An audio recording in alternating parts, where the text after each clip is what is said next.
তাফসীরে ফি জিলালিল কোরআনে পড়েছি, কিয়ামতের কঠিন ময়দানে রব্বুল আলামিন মানুষের একটা নেকি যখন কম হয়ে যাবে, এই লোকটাকে আল্লাহ পাঠিয়ে দেবে, যা তার আপনজনদের কাছে যা।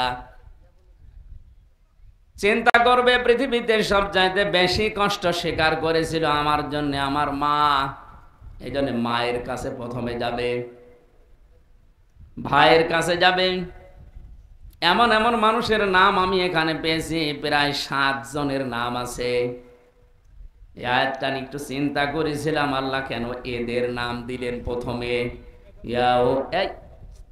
এখানে বেশি হয়ে যাচ্ছে ভাই, কথা বলা যাবে না, যে যেখানে থাকে থাক, এদিকে তাকিয়ে থাকে, এমনি অল্প সময় কথা বলবে গরমে। ইয়াউমা ইয়াফিরুল মারউ মিন আখিহি ওয়া উম্মিহি ওয়া আবিহি ওয়া সাহিবাতিহি ওয়া বানি। আপনি সিরিয়াল হিসাবে যাদের নাম আল্লাহ বললেন হিসাব করে দেখেন, এই মানুষগুলো দুনিয়ায় বিপদে পড়লে এগিয়ে যায়। প্রথমে আল্লাহ ভাইয়ের নাম দিয়েছেন, মায়ের নাম দিয়েছেন, বাবার নাম দিয়েছেন, এরপরে স্ত্রীর নাম দিয়েছেন, সঙ্গে সাথে সন্তানাদি, এরপরে দুনিয়ার অন্য কেউ। আমি একটা একটা করে সিরিয়াল মিলিয়ে দেখেছি, এর ভেতরে পীর সাহেবের নাম নেই, আছে। প্রথমে ভাইয়ের নাম, মায়ের নাম, বাবার নাম, স্ত্রীর নাম, সন্তানের নাম, বন্ধুর নাম, 7 নম্বরে দুনিয়ার অন্য কেউ। আমার এই ছোট্ট মাথায় এসেছে যে এতগুলো মানুষের সিরিয়াল হিসাবে আল্লাহ নাম দিলেন, শব্দের ভেতরে মারাত্মক শব্দ দিয়েছেন ইয়াফিরু। এর বাংলা অর্থ হচ্ছে মাজা তুলে দৌড় দেওয়া। এই এলাকায় আমার মনে হয় কুষ্টিয়ার এলাকায় মানুষ বলে খেচ্ছে দৌড় দেওয়া, খেচ্ছে দৌড় দেওয়া বলে না। সাপে তাড়লে বাঘে তাড়লে মানুষ যেভাবে দৌড়ায়, কিয়ামতে আপনজন দেখলে মানুষ ওইভাবে দৌড়াবে। কুষ্টিয়াবাসী, এটা রেকর্ড হচ্ছে, তামাম দুনিয়া এখন শুনতেছে, বাংলা ভাষাভাষী যারা লাইবে, সবাইকে উদ্দেশ্য করে বলছি, যাদের নাম বললাম সিরিয়াল হিসাবে আল্লাহর দেওয়া ঘোষণা অনুযায়ী, এরা যদি কিয়ামতের দিন স্বীকার না করে পালিয়ে যায়, বলেন তো যারা পীরের ওপরে ভরসা করে আছেন, আল্লাহর কসম অনেক পীর বলবে আমি পীরই ছিলাম না। আপনার মা যদি বলে আমি সন্তান পাবো কোথায়, আমার তো বিয়ে হয়নি, বাবা যদি বলে আমি সন্তান পাবো কোথায়, আমার বিয়ে হয়নি, আল্লাহর কসম পীর সাহেব বলবে আমি পীরই ছিলাম না, মুরিদ পাবো কোথায়। এই জন্য কারো ওপরে ভরসা করে কোনো লাভ নেই। আপনার শুধু নিজের জীবনের ওপরে ভরসা করেন, কতটুকু কাজ কারবার আপনি করলেন। আমার এই 33 বছর বয়স, এই 33 বছরে আমি যা করেছি, এইটার ওপরে ভিত্তি করে আমার জীবনে কিয়ামতে আল্লাহ বিচার করবে। মাঝে মাঝে একা থাকলে মনে হয় এখনই যদি মারা যায়, আল্লাহ পাক যদি নিজের সামনে দাঁড়িয়ে জিজ্ঞাসা করে যে আমির হামজা 2024-25 সাল চলছে, এটা জুন মাসের 1 তারিখ পর্যন্ত তোরে মাফ করে দিলাম, যা শুধু 2 থেকে 10 এই 9 দিনের হিসাব দিয়ে জান্নাতে চলে যা। আমার তো মনে হয় এই 9 দিনের হিসাব এখনো আমার জোগাড় হয়নি। আপনারা পারবেন না? আপনারা পারবেন। আপনার আল্লাহর ওলি আছে না লালন, এ থানায় না? হ্যাঁ,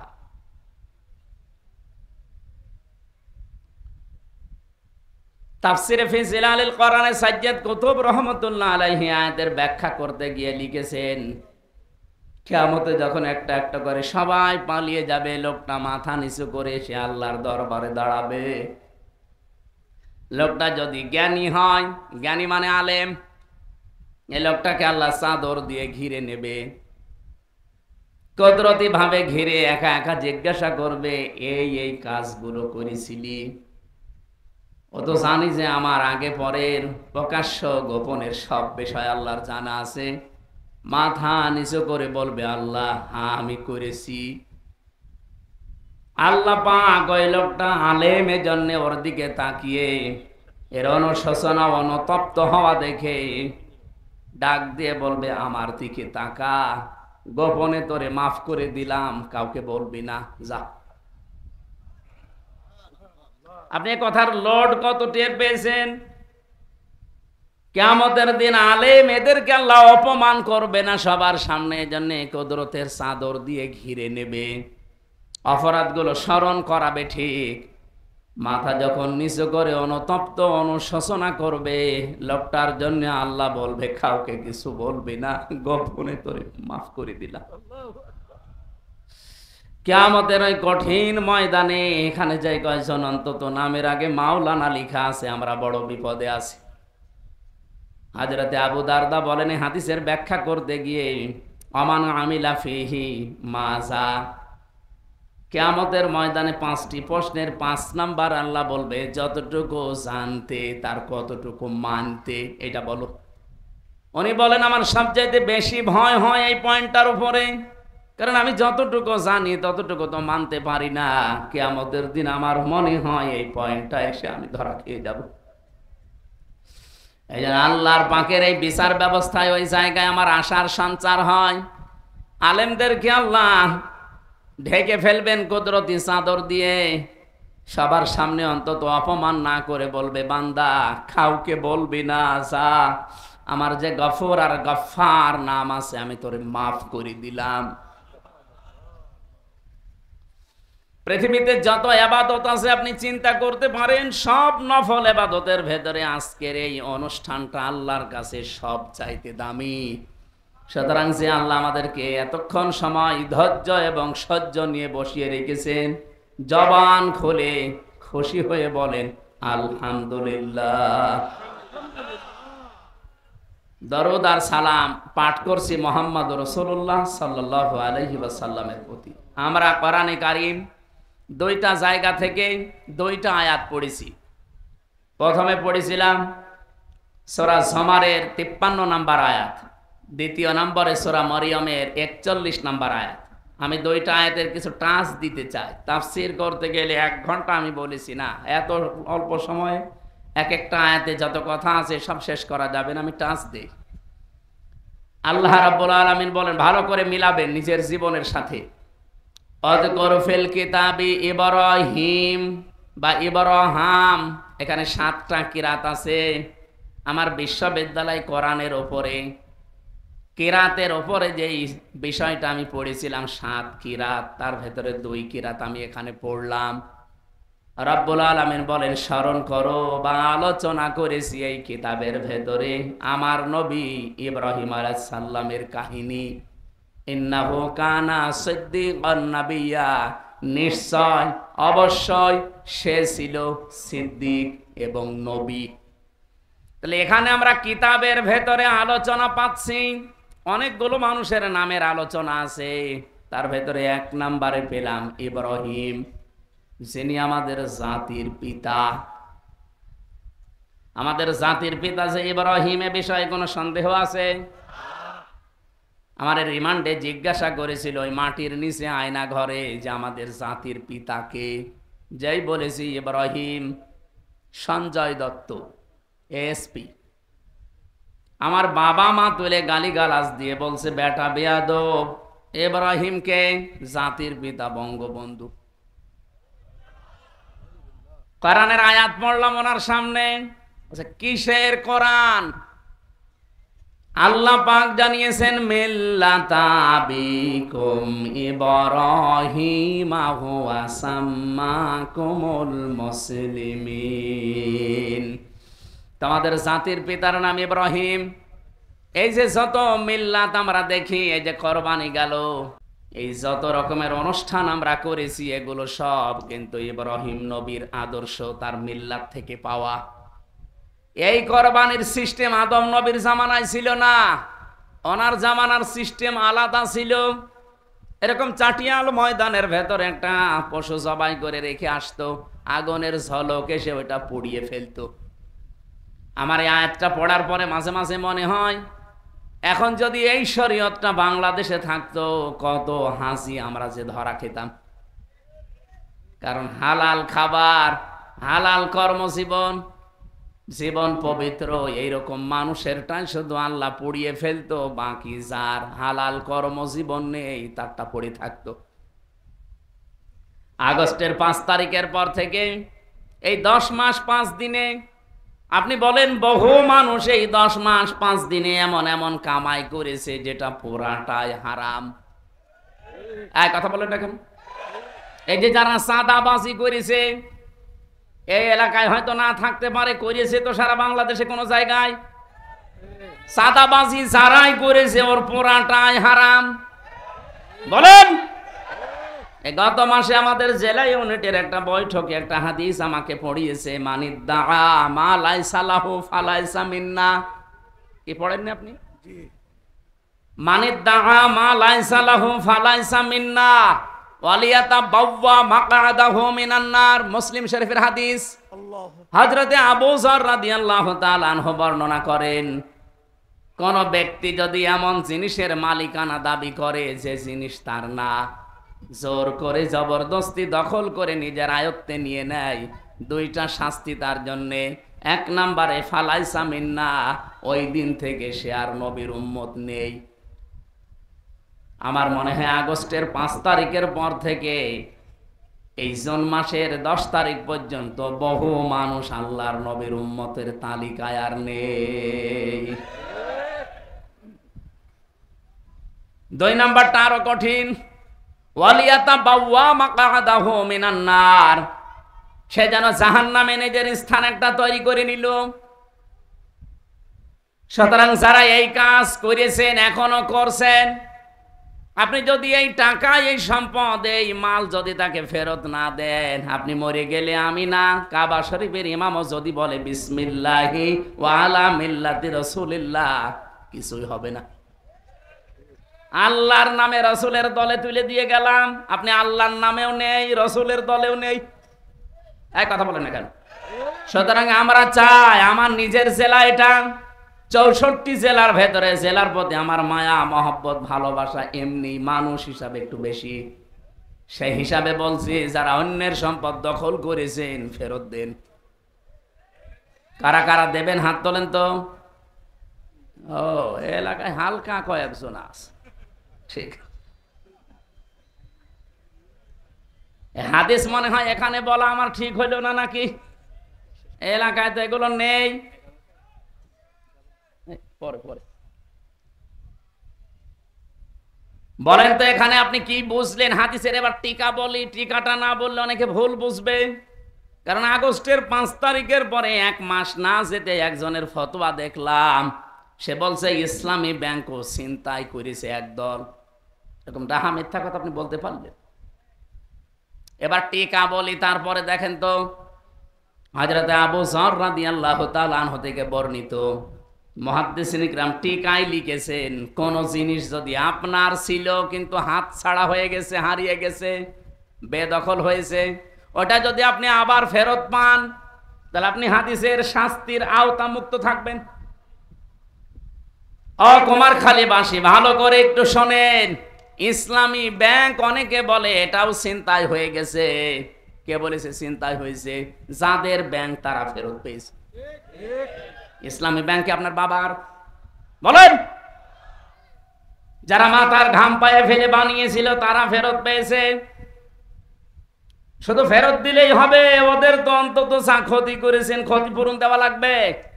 ৭৫,০০০ কোটি টাকা এখান থেকে সরিয়েছে, এই টাকাগুলো তাকে দেওয়া লাগবে। যারা একথা বলেন যে ইসলামী ব্যাংক তো ছিনতাই হয়ে গেছে, আপনার মুখে কিয়ামতের দিন আল্লাহ সেলাই করে দেবে। এরকম দাহা মিথ্যা কথা আগামী থেকে আর বলবেন না। কিছু মানুষের চরিত্র এখন দেখছি, কথা বললে শুধু মুখ দিয়ে মিথ্যা কথা বের হয়। সেদিন দেখলাম এক চাচা, রাকিব নামে এক চাচা, ওনার ৬-৭ সেশন, আমারও বড়, উনি এখনো সভাপতি। আমার সেই 15 সালে ছাত্র জীবন শেষ হয়ে গেছে, ওর তো আরো 2 বছর আগে 13 সালে শেষ হওয়ার কথা, ও এখনো সভাপতি থাকে কি করে? ও মনে আছে কিয়ামত পর্যন্ত সভাপতি থাকবে। গত 2 দিন আগে ঘোষণা দিয়েছে এই দেশে যে ইসলামী ছাত্র শিবির 1971 সালে রগ কেটেছে, যে 1971 সালে শিবির বলে এই বাংলাদেশে কিছু ছিল, ও তো প্রতিষ্ঠায় হয়েছে 1977 সালে। এক কথা বলছে না কেন? এরকম তাহা মিথ্যা কথা আপনি বলবেন আর দেশের মানুষ শুনবে? অত পাগল দেশের মানুষ আর নেই। এই জন্য অনেকের চরিত্র আজ উদ্ভাসিত হয়ে গেছে। মানুষ বলছে তো পাগল, এ মেয়াদ উত্তীর্ণ গাঁজা খেয়েছে, এ কারণে এরকম কথা বলে। কারণ মেয়াদ উত্তীর্ণ গাঁজা যারা খায় না তারা তো এরকম কথা বলার কথা না। যারা মেয়াদওয়ালা গাঁজা খায়, এই যে লালনের মাঝারে যারা গাঁজা খায় ওরা মেয়াদ উত্তীর্ণ গাঁজা না, মেয়াদওয়ালা গাঁজা খায়, এই জন্য উল্টা পাল্টা বকে না, পড়ে থাকে। কিন্তু যারা মেয়াদ উত্তীর্ণ গাঁজা খায়, যে মানুষগুলো, এই যে কিশোরগঞ্জের একজন আছে ফজলুর রহমান, ফজু পাগলা, নাম শোনেননি? এরপরে চাঁপাই নবাবগঞ্জের স্বামী স্ত্রী মোজাদ্দেদে জামান, ভারতের কামান, আর এই চুয়াডাঙ্গা দুদু মিয়া। এই মানুষগুলো যা কথাবার্তারা বলছে, একটা কথা আপনি সত্য পাচ্ছেন, আর এমন এমন কথা বলে যে বিষয়ে তাদের জ্ঞান নেই। অথচ কোরআনের নির্দেশ ওয়ালা তাকফু মা লাইসা লাকা বিহি ইলমুন, যে বিষয়ে জ্ঞান নেই মুখ খুলবা না। আর ওরা যেটা জানে না ওটা বেশি করে বলে। আপনি আন্দাজে কেন বলতে গেলেন যে 1971 সালে শিবির যারা তারা রক কেটেছে? এরকম দাহা মিথ্যা কথা মানুষ শুনবে। এদের জন্ম 1977 সালে। আমি কি বানিয়ে বলছি?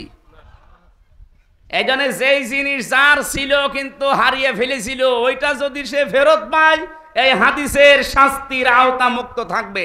সে নবীর উম্মত থেকে বের হয়ে যাবে না, জাহান্নামে তার স্থান তৈরি হবে না। সুতরাং ইসলামী ব্যাংক যাদের ছিল তারা ফেরত পেয়েছে, এই হাদিস তাদের জন্য না।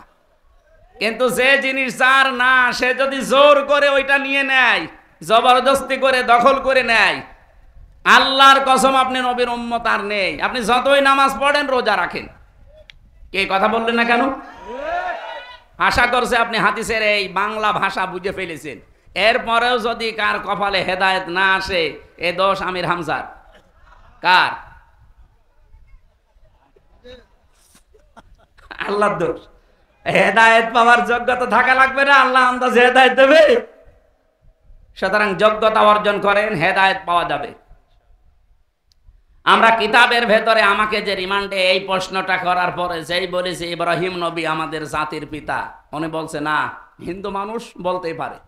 কিন্তু পাশাপাশি দেখলাম একজন এসপি, ওই লোকটার নাম শেখ ইমরান হোসেন।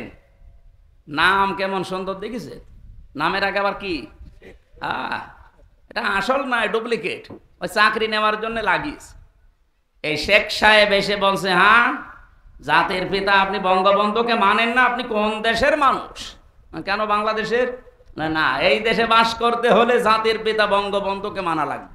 বাইরে চলে যাচ্ছে, বলছে যাক। এই ছিল দেশের অবস্থা। অথচ জাতির পিতা ইব্রাহিম এ ঘোষণা হামজা দিয়েছে কে? বলেন বলেন। আল্লাহ বলেন হুয়া সাম্মাকুমুল মুসলিমিন, তিনি তোমাদের নাম মুসলমান রেখেছেন। এই হুয়ার ফাইল হয় আল্লাহ তাআলা নিজে অথবা ইব্রাহিম নবী। যেহেতু তিনি আমাদের পিতা, এ জাতি হিসাবে আমাদের নাম, আমরা শুধু বাঙালি না, আমরা জাতি হিসাবে কি? মুসলিম। জোরে বলেন কি? আরে দেশি হিসাবে আমরা বাংলাদেশি। আমার নাম এমনিতেই একজন হলে হামজা, কিন্তু জাতি হিসাবে দাবি করলে আমি বাঙালি না, শুধু আমি কি? আমি মুসলিম জাতি হিসাবে, আর দেশ হিসাবে বসবাস করি বাংলাদেশে, এই জন্য আমি বাংলাদেশি। হুয়া সাম্মাকুমুল মুসলিমিন, এই শব্দ দিয়ে আমি কয়েকটা মাসলা পেয়েছি। তাফসিরে মুফাসসির বলেন বাবা হিসাবে এখানে প্রায় 13টা দায়িত্ব চলে আসে। এখানে যারা বাবা আছেন, শুধুমাত্র জন্ম দিলেই বাবা হওয়া যাবে না, কমপক্ষে 13টা দায়িত্ব সন্তানের উপরে পালন করা লাগবে। আর আমাদের যিনি জাতির পিতা ইব্রাহিম নবী, 13টা দায়িত্বই তিনি পালন করেছেন। সুবহানাল্লাহ বলতে পারেন না? 1 নম্বরে সন্তানের নাম রাখা তিনি রেখেছেন। কি সুন্দর অর্থবোধক নাম দেখেছেন। আমরা অনেক বাবা এখানে বসে আছি, সন্তানের নাম এমন ভাবে রাখি ও কি হিন্দু না মুসলমান ও সাদা বোঝা যায় না। আপনি রাগ করবেন, এই যে জয় বলেন তো কোন ধর্মের মানুষ মনে করবেন? এরপরে আর একজন আছে তার বোন, বলেন আপনি কি মনে করবেন তারে? আপনি নাম দেখেই যদি ফেরেশতা মনে করে কি ধর্মের লাগাবো, ফেরেশতা তো মনে হয় তাল গোল পাকিয়ে যাবে যে এর নাম দেখে তো আমি টের পাচ্ছি না এরা কি বলে ডাকবো। এই জন্য বাবা হিসাবে যারা এখানে দায়িত্বে আছেন, সন্তান হলে এমন একটা অর্থবোধক নাম রাখবেন, কিয়ামতের দিন আল্লাহ যদি কিছুই না পায় মাফ করার জন্যে, ওসিলা হিসাবে যেন অর্থবোধক একটা সুন্দর নাম পায়। জোরে বলেন সুবহানাল্লাহ। সেদিন বড় বাজারে কুষ্টিয়ায় একটা দোকানের নাম লেখা দেখলাম, মহিন স্টোর। জিজ্ঞাসা করছে ভাই কি? বলছে আমার ছেলের নাম। ছেলের নাম মহিন স্টোর দিয়েছেন কেন? যে কোরআন শরীফ পড়তে গিয়ে পেয়েছি ওয়ালাহুম আযাবুম মুহিন। মহিন মানে জানে নিকৃষ্ট। মহিন মানে কি? ওয়ালাহুম আযাবুম মুহিন, আল্লাহ বলেন তাদের জন্য নিকৃষ্ট আযাব, শাস্তি। আপনি এরকম নাম কোরআন শরীফ পড়লেন আর রেখে দিলেন, একটু অর্থ দেখবেন না? এই জন্য এখানে যারা এসেছেন বাবা হিসাবে, আমাদের জাতির বাবা যিনি দায়িত্ব পালন করে গেছেন, আমাদেরও উচিত ওইভাবে দায়িত্ব পালন করা। রব্বুল আলামিন বলেন, তার আলোচনাটা আমি কোরআনে করলাম কেন? একদিকে তিনি ছিলেন সিদ্দিক, 2 নম্বরে তিনি ছিলেন নবী। সিদ্দিক কি? এই বাংলাদেশ, ভারত আর পাকিস্তানে এই শব্দটা নিয়ে সমস্যা, ভালো করে শোনেন, ওয়াজ আর লাগবে না, এটাই যথেষ্ট। সিদ্দিক মানে শুধু সত্য কথা বললেই মানুষ সিদ্দিক হয় না। সিদ্দিক হওয়ার জন্যে সত্যকে সত্য জানার পরে যারা পেছনের দিকে না তাকিয়ে অকণ্ঠ চিত্রে দ্বিধাহীন চিত্তে কোনো প্রশ্ন ছাড়া মেনে নিতে পারে, এরা হচ্ছে সিদ্দিক। কিয়ামতের দিন যে আল্লাহ 4টা কাতার করবেন, প্রথমে 1 নম্বরে মিনান নাবিয়্যিনা ওয়াস-সিদ্দিকিনা ওয়াস-শুহাদা ওয়াস-সালিহিন। প্রথমে নবীদের কাতার থাকবে, ওখানে অন্য কেউ থাকবে না, শুধু নবী। 2 নম্বরে সিদ্দিক। এই সিদ্দিকদের কাতারে প্রথম দাঁড়াবে হযরতে আবু বকর সিদ্দিক। তা আপনাকে আবু বকর সিদ্দিক যদি হতে হয়, উনি যেভাবে সত্যকে সত্য জানার পরে প্রশ্ন ছাড়া মেনে নিয়েছিলেন, আজ আমার মনে হয় বাংলাদেশে ওই সময় এসে গেছে। সত্যকে সত্য জানার পরে কেউ যদি পেছনের দিকে তাকিয়ে অথবা কোনো কারণে মানতে না পারেন, কিয়ামতের দিন আবু বকরের সাথে আপনি দাঁড়াতে পারবেন না। হযরতে ইব্রাহিমকে কেন সিদ্দিক বলা হয়? তিনি সত্য অনুসন্ধান করছিলেন, খুঁজতেছিলেন সত্য। আল্লাহ পাক বারবার কোরআনে কারিমে তার যে 50টা পরীক্ষার কথা আমি পেয়েছি, প্রথম নাম্বারে পরীক্ষা তিনি ইমানের উপরে 10টা পরীক্ষা দিয়েছিলেন। ফালাম্মা জান্না আলাইহিল লাইলু রাআ কাওকাবা ইলা আখির আয়াত। তিনি তারকা দেখে বলেছিলেন এটা আমার রব। ওটা যখন অস্তমিত হয়ে গেছে বলছে না, যেটা ডুবে যায় অস্তমিত হয় এটা আমি মানি না। এরপরে দেখলেন চন্দ্র, ওইটাও যখন ডুবে গেছে বলে না, মানি না। এরপরে দেখলেন সূর্য, ওইটাও যখন ডুবে গেছে বলছে না, মানি না। সর্বশেষ তিনি জাতির লোকদের সামনে আসলেন। এইদিকে তাকান, সময় এখন ইব্রাহিম নবীর ওই জামানাটাই চলছে। জাতির লোকদের সামনে এসে তিনি ঘোষণা দিলেন, ইন্নী ওয়াজ্জাহাতু ওয়াজহিয়া লিল্লাযী ফাতারাস সামাওয়াতি ওয়াল আরদা হানিফা। অবশ্যই আমার চেহারা আমি আজ ঘুরিয়ে দিলাম। চেহারা বলতে শুধু 3.5 হাত বডি না। নবীজি জানিয়েছেন তামাম পৃথিবীর সব মুসলমান একটা শরীরের মতো। শরীরের কোনো জায়গায় যদি আঘাত লাগে পুরা শরীরে যেমন খবর হয়ে যায়, তামাম দুনিয়ার মুসলমানেরা একটা শরীরের মতো। আমেরিকায় যদি কোনো মুসলমান কষ্ট পায়, এখান থেকে ও আ করা লাগবে। কথা বলছেন কি? বুঝলেন হাদিস থেকে? উনি যে চেহারা ঘুরিয়েছিলেন, শুধু এইটার নাম চেহারা না, এজন্য উনি আয়াতের মাঝখানে হানিফা দিয়েছেন। উনি বললেন আমার এই চেহারা শুধু আমি ঘোরাইনি, আসমান আর জমিন যিনি উদ্ভাবক বানিয়েছেন, ফাতারুন শব্দের শাব্দিক অর্থ হচ্ছে মডেল ছাড়া, নমুনা ছাড়া, কোনো নিদর্শন ছাড়া, কোনো আকার আকৃতি ছাড়া নতুন করে যিনি একটা জিনিস বানাতে পারেন সেটার আরবি নাম ফাতার। উনি ঘোষণা দেওয়ার ভেতরে আয়াতের শব্দ দেখেছেন, ইন্নী ওয়াজ্জাহাতু ওয়াজহিয়া লিল্লাযী ফাতারাস সামাওয়াতি ওয়াল আরদা হানিফা। জাতির লোকেরা আসমান আর জমিন যিনি কোনো মডেল ছাড়া, নমুনা ছাড়া বানিয়েছেন, ওই আল্লাহর দিকে আমার সব আজ ঘুরিয়ে দিলাম। শুধু লোক দেখানোর জন্য না, শুধু আপনাদেরকে জানানোর জন্য না, আমি একনিষ্ঠভাবে আজ ঘুরলাম। আমি জানি আমার এই ঘোরাতে আমার বাবা বেচার হবে, কারণ আমার বাবা নিজে মূর্তির ব্যবসা করে। আমি জানি আমার এই ঘোরাতে আমার জাতির লোকেরা বিমুখ হয়ে যাবে, যাক। আমার বাড়ির লোকেরা বিমুখ হয়ে যাবে, যাক।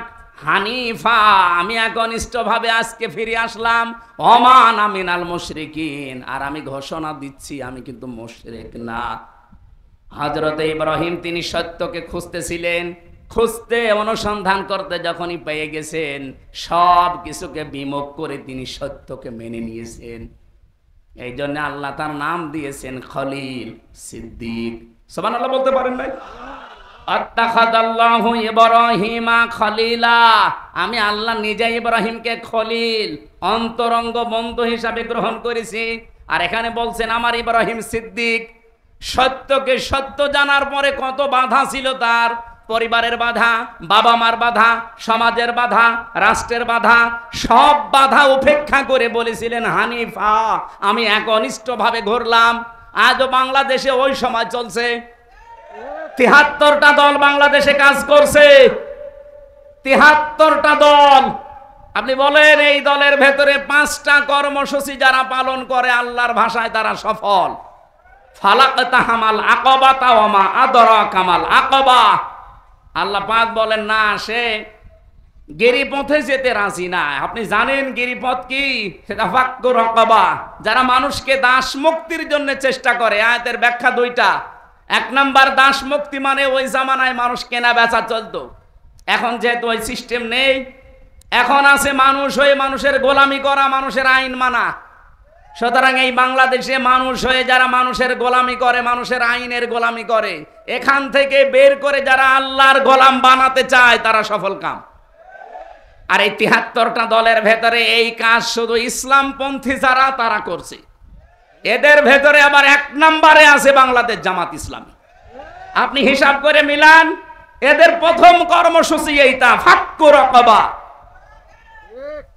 আমরা দাস মুক্ত করতে চাই, মানুষের দাস গোলামি হিসাবে। আপনার যদি হিসাব করতে চাই আমরা গোলাম হব, বলেন বলেন, আরো জোরে বলেন। এদের নিবন্ধন কেড়ে নিয়েছিল এই একটা কারণে। এরা যদি বলতো যে না আমরা মানুষের দাস, মানুষ আমাদের ক্ষমতায় বসানোর উৎস, এদের জীবনও নিবন্ধন কেড়ে নিত না। এরা বলেছিল না, জমিন আল্লাহর, এখানে হুকুম চলবে আল্লাহর। এটা রেকর্ড হচ্ছে, তো এই জন্য বলছি, সারা দেশে ছড়াচ্ছে। যেখানে যে শুনতেছেন আমি ওপেন বলছি। অনেক বড় বড় আলেমের মুখ দিয়েও আমি শুনেছি, তারা বলে বাংলাদেশ জামাত ইসলামের আকীদা ঠিক নেই। আপনি এরকম ডাহা মিথ্যা কথা এই মাজলুম দলের উপরে দিতে পারেন না, আপনি জালেম হয়ে কিয়ামতে উঠবেন। বাংলাদেশ জামাত ইসলামের আকীদা হচ্ছে জমিন আল্লাহর, এখানে সিদ্ধান্ত চলবে আল্লাহর। এর বাইরে যদি জামাত ইসলামের আকীদা থাকে আমি এই মুহূর্তে তওবা করে চলে আসবো। যারা জামাতের এখানে আছে জিজ্ঞাসা করে দেখেন তো আলেমকে, জমিন আল্লাহর আইন চলবে বাবার, জমিন আল্লাহর আইন চলবে মওদুদির। যদি এই কথা ওনারা বলে, ওনাদের সাথে আমি আজকে থেকে আমি তওবা করে চলে আসবো।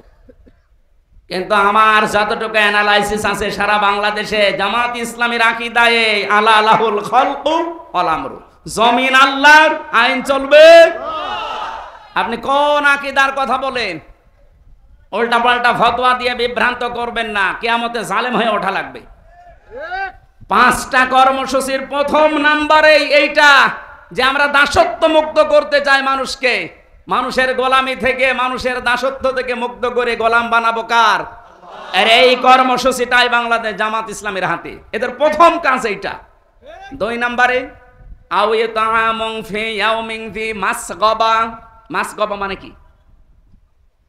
নিঃস্ব অসহায় যারা, এই মানুষগুলোর কাছে যারা ছুটে যায়। আগস্টের 5 তারিখের পরে বাংলাদেশে বন্যা দেখা দিয়েছিল ফেনীতে, ওরা দাদা বাবুরা ছেড়ে দিয়েছিল পানি, কত মানুষ হাবুডুবু খাচ্ছিল। এদেশে কত টাকাওয়ালা মানুষ আছে, কেউ তো এগিয়ে গেল না।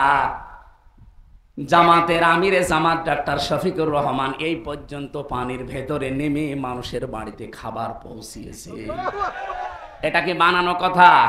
আরে ভাই, কোরআনের সাথে যাদের কর্মসূচি মিলে যায় সেখানে বাদ দিয়ে আপনি কোন জায়গায় দৌড়াচ্ছে? আর কথা বললেই বলে হ্যাঁ হুজুর শুধু টেনে কথা বলে। টেনে কথা বলা কোরআন শরীফ মেলে তাদের সাথে, আপনার সাথে তো একটাও মেলে না। আপনার সাথে একটাও মেলে না, তে আপনার দিকে আমি যাবো কি? আমি কি বানাবো কোরআন শরীফ? 3 নম্বরে ইয়াতীমান দা মাকরাবা, গরীব থেকে এসেছে যারা এতিম অসহায়, এই নিকট আত্মীয়র ভেতরে তাদের খোঁজ খবর রাখে। আর বাংলাদেশে আপনি দেখেন একামতে দিনের দায়িত্ব যারা মন থেকে পালন করে, লোক দেখানোর জন্য না, যারা মন থেকে পালন করে এরা আত্মীয় স্বজনের হক আদায় করে। হ্যাঁ, কিছু হয়তো সমস্যা আমাদেরও আছে, আমরা অ্যাক্টিভ ভাবে 100% হক আদায় করতে পারি না, তার পেছনে দায়ী আমাদের বউরা। আমি ওপেন বলছি, এই বাংলাদেশে যদি আমরা পরিবারের আমাদের রক্তের সম্পর্ক যাদের সাথে আছে, বিশেষ করে আমার বোন, আমার ভাই, আমার চাচা, আমার ফুফু, এদের সাথে রক্তের সম্পর্ক না, এদের যে হক গুলো আছে, অধিকার গুলো আমার প্রতি আছে, আমি 100% আদায় করতে পারি না, এর জন্য দায়ী আমার বউ। আর বাকি আমি না আর বললাম না, আবার অনেক দূর চলে যাবে, রেকর্ড হচ্ছে, শেষে দেখা যাচ্ছে আমার ভাত বন্ধ হয়ে যাচ্ছে। সব কথা বলা যাচ্ছে না, এটা কেটে দিও না, তো আমার বাড়ি দেখা যাচ্ছে যে সারা রাত বাইরে থাকা লাগবে। ওয়াজ যা করেছে না, ওয়াজ আলাদের কাছে যান, শেষে আপনাদের ঘর বাড়ি আবার খুলে দেওয়া লাগবে। আজ হাজারো পরিবারে মানসিক রোগী হয়ে যাচ্ছে স্বামীরা, শুধু এই কারণে, বউ এদের মন ছোট এই কারণে। এরকম ছোট মনের বউ দেশে নেই? কার বর মন ছোট? হাত তোলেন তো, কয়েকটা আছে। মেয়েরা যারা এসেছেন আমি তাদেরকে বলছি, সম্মানিতা মা বোনেরা, শুধু নামাজ পড়া, রোজা রাখা, কালো বোরকা পরা এইটাই ইবাদত না। হযরতে খাদিজাতুল কুবরার পুরা জীবনী আমি পড়েছি, 3 বার পড়েছি।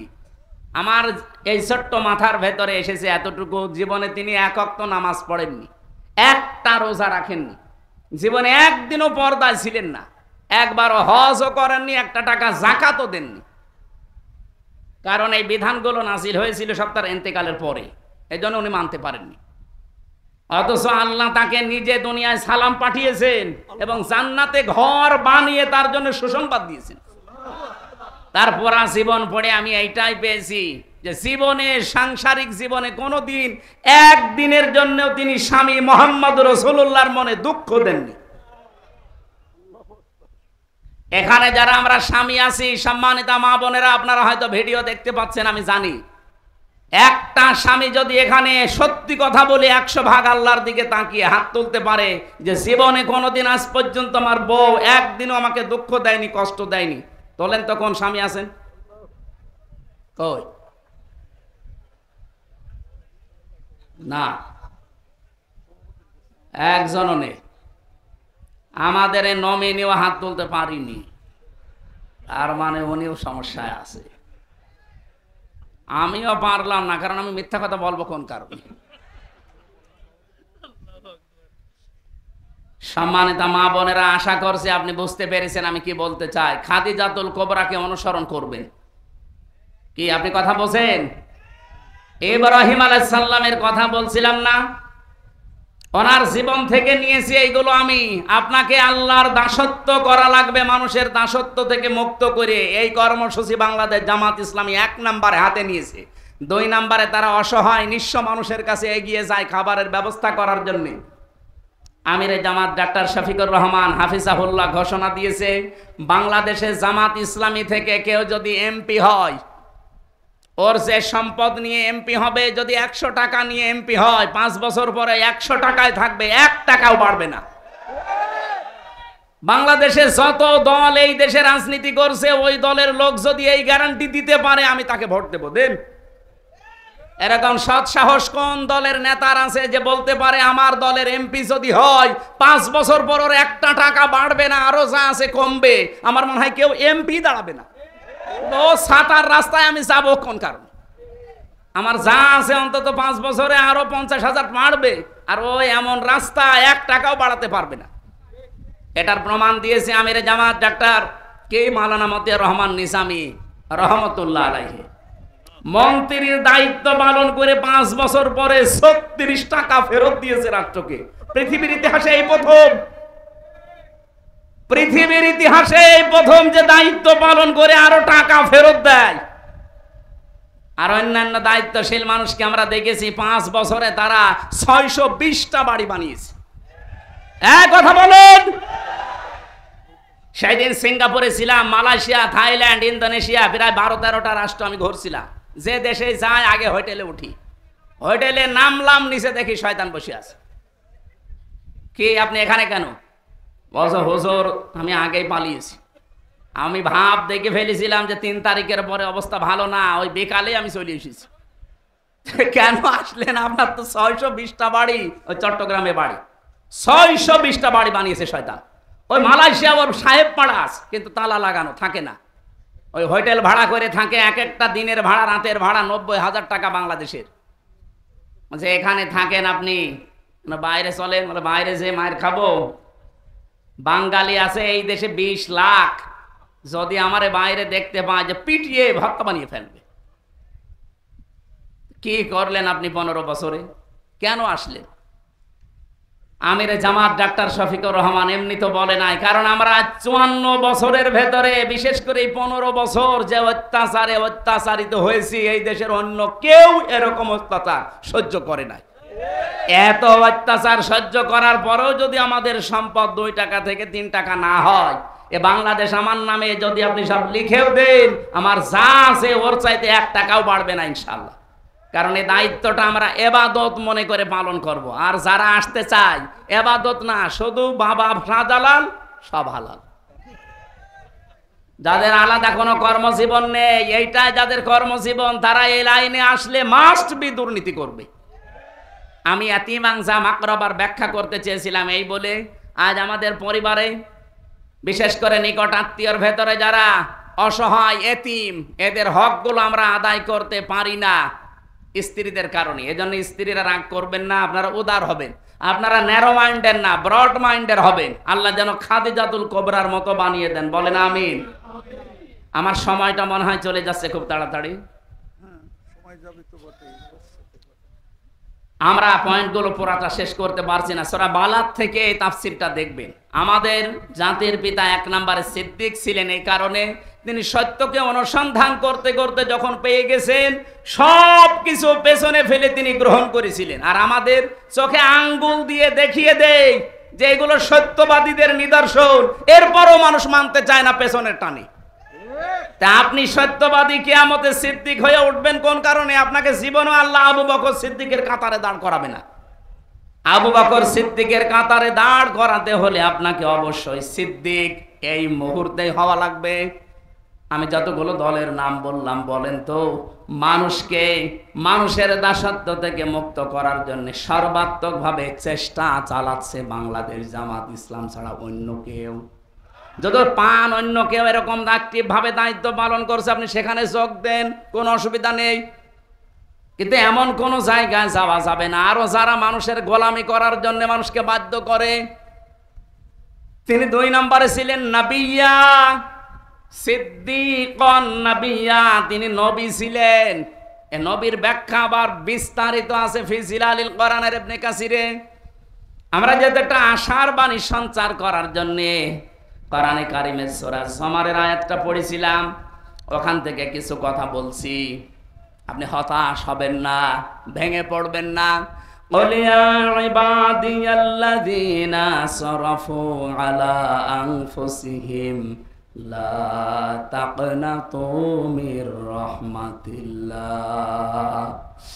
আল্লাহ পাক বলেন, হে নবী আপনি বলুন আমার বান্দা বান্দীদেরকে, নফসের উপরে জুলুম করে শয়তানের ধোঁকায় পড়ে যারা নিজেদেরকে বরবাদ করে দিয়েছো, তারা নিজেদেরকে বরবাদ করে ফেলেছে, তারা আল্লাহর রহমত থেকে নৈরাশ হয়ে যেও না, ফিরে আসো। ইন্নাল্লাহা ইয়াগফিরুদ যুনুবা জামিআ, অবশ্যই আমার আল্লাহ সব অপরাধ ক্ষমা করে দিচ্ছে এবং দেবে। আল্লাহ যদি বলতেন শুধু ক্ষমা করে দিয়েছে, তাহলে এখানে মাছির শিকা দিতেন। ইয়াগফির দিয়েছেন, এরপরে জাম্বুন না দিয়ে যুনুব দিয়েছেন বহু বচন। এই জন্য আমরা এমন আল্লাহ পেয়েছি যার দুইটা নাম আয়াতের পরে আল্লাহ নিজেই দিলেন, ইন্নাহু হুয়াল গফুরুর রহিম। আল্লাহ একদিকে গফুর আর একদিকে রহিম। জোরে বলেন সুবহানাল্লাহ। এই যে বিশাল একটা ক্ষমা, আপনি হিসাব করে দেখেছেন, ইন্নাল্লাহা, অবশ্যই আল্লাহ, ইয়াগফিরুজ যুনুবা জামিআ। আল্লাহ ইয়াগফিরুজ যুনুবা পর্যন্ত দিলেই তো আমরা অর্থ করে ফেলতাম, আবার জামিয়া দিলেন কেন? একটা গুনাহ আপনার বাকি থাকবে না যদি সত্যি আপনি আল্লাহর কাছে তওবা করে ফিরে আসতে পারেন। এখন তাওবা কি? এই বাংলাদেশে এই শব্দটা অনেক বেশি ভেজাল আছে। এখানে আল্লাহ আয়াতের পরবর্তীতে এই যে ক্ষমার বিশাল ঘোষণা আল্লাহ দিলেন, এই ক্ষমা যদি কেউ পেতে চান, আল্লাহ বলেন দুইটা শর্ত মানা লাগবে আর একটা সময় মেনটেন করা লাগবে। ওয়ানিবু ইলা রাব্বিকুম ওয়াসলিমু লাহু মিন ক্বাবলি আইয়াতিয়াকুমুল আযাবু সুম্মা লা তুনসারুন। এই ক্ষমা পেতে হলে, কোন ক্ষমা? আপনি তাওবার যে ক্ষমা আছে, তাওবার ইস্তেগফার কিন্তু এক না। আপনি সব সময় আস্তাগফিরুল্লাহ আস্তাগফিরুল্লাহ পড়তে পারেন, আপনার গুনাহ মাফ হবে। কিন্তু তাওবা যদি কোনো মানুষ করে, আর এই ক্ষমা যদি পেতে চান, তাওবার ক্ষমা, শুধু তাওবা করলে অপরাধগুলো আল্লাহ মাফ করে না, পুরা জায়গাটা আল্লাহ নেকি দিয়ে পাল্টিয়ে দেয়। ফাউলাইকা ইউবাদদিলুল্লাহু সাইয়্যাতিহিম হাসানাত। এই মানুষগুলোই তারা যাদের অপরাধগুলো আল্লাহ পাল্টিয়ে বদল করে পুরাটা নেকি দিয়ে ভরাট করে দিয়েছেন। সুতরাং তাওবা এটা মহান। এই ক্ষমা, এই তাওবা যদি কেউ গ্রহণ করাতে চায়, এক নাম্বার শর্ত হচ্ছে ওয়ানিবু ইলা রাব্বিকুম, তাকে রবের দিকে ফিরে আসা লাগবে, আমাদের জাতির পিতা ইব্রাহিমের মতো। ওয়াসলিমু লাহু মিন ক্বাবলি, আত্মসমর্পণ করা লাগবে ইব্রাহিমের মতো। কখন করবে? এই দুইটা শর্ত মানবে কখন? মিন ক্বাবলি আইয়াতিয়াকুমুল আযাব সুম্মা লা তুনসারুন, ওই আযাব আসার পূর্বেই, যখন আর আমাদেরকে সাহায্য করা হবে না। আমাদের সাহায্য করা হবে না কখন বলেন তো? বলেন বলেন। মরণের সময়। মরণের সময় যেহেতু আমাদের আর কোনো সাহায্য নেই, আর মরণ আসবে 41 সালে। যারা টার্গেট দিয়েছিলেন, আপনি কোন আশায় দিয়েছিলেন? আমি বসে আছি, দাঁড়া বসে, গ্যারান্টি আমার হাতে নেই। আর আপনি একবারে টার্গেট দিয়ে দিলেন যে 41 সাল। আপনার কি আজরাইলের সাথে কোনো কথা ছিল? বলুন। এখানে আয়াতে আমরা পেয়েছি তিনটা বিষয়, দুইটা শর্ত মানা লাগবে যদি কেউ জীবনের অপরাধ সব মাফ করে ওই জায়গাটা নেকি দিয়ে ভরাট করতে চান। এটার নাম তাওবা। আর তাওবার শর্ত তিনটা। এক নম্বরে আপনাকে অপরাধ স্বীকার করা লাগবে। বাংলাদেশে এই সিস্টেম নেই, অপরাধ করে একজনের কাছে, স্বীকার করে আরেকজনের কাছে। এই যে এখন হজে যারা গেছে, দেখেন কাবার গিলাফ ধরে কাঁদতেছে। আরে ভাই, আপনি কাবার গিলাফ ধরে আল্লাহর কাছে কাঁদবেন? আপনি কি অপরাধ আল্লাহর কাছে সব করেছেন? এই 15 বছরে যারা ভোট দিতে দেয়নি, তারা অপরাধ করেছে এই দেশের 18 কোটি মানুষের কাছে। এক কথা বলেন না কেন? আর আপনি এখন কাঁদছেন যে আল্লাহ আমারে মাফ করে দিন। জীবনেও আপনাকে আল্লাহ মাফ করবে না। আপনি কি আল্লাহর কাছে দোষ করেছেন? আমারে 33 বছর বয়স, আমি 18 বছর থেকে ভোট দিতে আরম্ভ করলে 3 বার ভোট দিতে পারতাম, একবারও পারি নাই। এই 15 বছরে যারা দায়িত্ব ছিল, এরা কি বৈধ আমার দৃষ্টিতে না অবৈধ? আপনাদের দৃষ্টিতে আপনি বৈধ বলেন, আপনি যেভাবেই হোক, মরা মানুষ তো ভোট দিয়েছে, কিন্তু আমি তো পারি নাই। তাহলে আমার দৃষ্টিতে তারা অবৈধ ছিল। কথা বলে না কেন?